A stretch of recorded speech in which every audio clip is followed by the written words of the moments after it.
raw subukan ni dating Pangulong Arroyo ang alternative medicine para maibsan ang problema niya sa lalamunan na nagresulta sa mahirap na pagkain at paglunok. Kinikilala naman ng Department of Health ang alternative medicine. Pero paalala nila, mag-ingat sa mga nagpapanggap lamang na practitioner nito. Nakatutok si Susan Enriquez.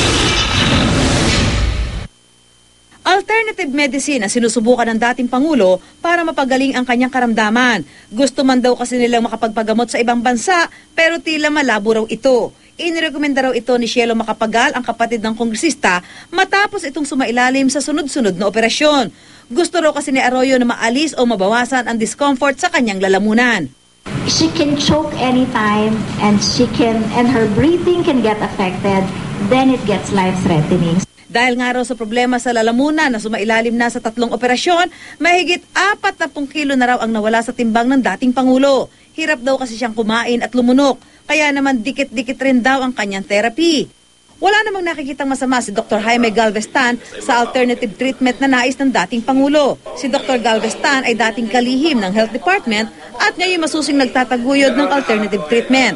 Kadalasan daw dito bumabaling ang mga taong sumuko na sa tinatawag na conventional medical treatment.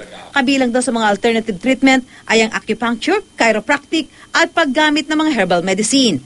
Karaniwan yung hindi gumaling, nagsawa na, sinubukan na nila, o maraming side effects nilang nadadama at gusto nilang humanap ng alternatibong panggagamot. Katunayan, kinikilala sa ilalim ng batas ang alternative medicine. Sa bisa ng Republic Act 8423 o ang Traditional and Alternative Medicine Act of 1997, itinayo ang Philippine Institute for Traditional and Alternative Healthcare na nasa pangangasiwa ng Department of Health. Sa ilalim nito, ipinag-utos ang pag-aaral ukol sa bisa ng mga halamang gamot, prutas at gulay, pati sa mga alternatibong pamamaraan ng panggagamot tulad ng hilot, acupuncture, reflexology at iba pa. Sa Ongpin sa Maynila, marami ang tumatangkilik sa herbal medicine, kagaya ni Armando Calinisan na may bato raw sa gallbladder. Nagkaroon ako ng gallbladder problem na talagang ooperahan na ako. Sinuggest ng kaibigan ko na try mo yung herbal. Ayoko naman kasi magpa-opera. Imbes na tableta o iba pang gamot, samot-saring dahon, ugat at iba pang parte ng mga halaman ang inireseta sa kanya. Ilalaga ang mga ito sa kaiinumin. Maging ang kapatid ni Pastor Armando na galing pa raw Amerika at idadialysis na, susubok muna raw sa herbal medicine. Tumanggi sa panayam ang ilang herbalista Ongpin.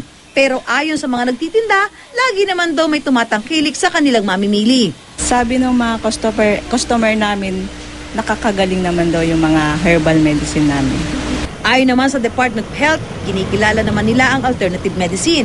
Pero paalala nila, mag-ingat sa mga nagpapanggap na lehitimong practitioner ng alternative medicine. Pinag-iingat lang namin ng publiko sapagkat nakarating sa aming impormasyon na marami ang pwedeng maloko kasi may mga pseudo-healers tayo at saka meron tayong mga fake product. Susan Enriquez, nakatutok, 24 oras.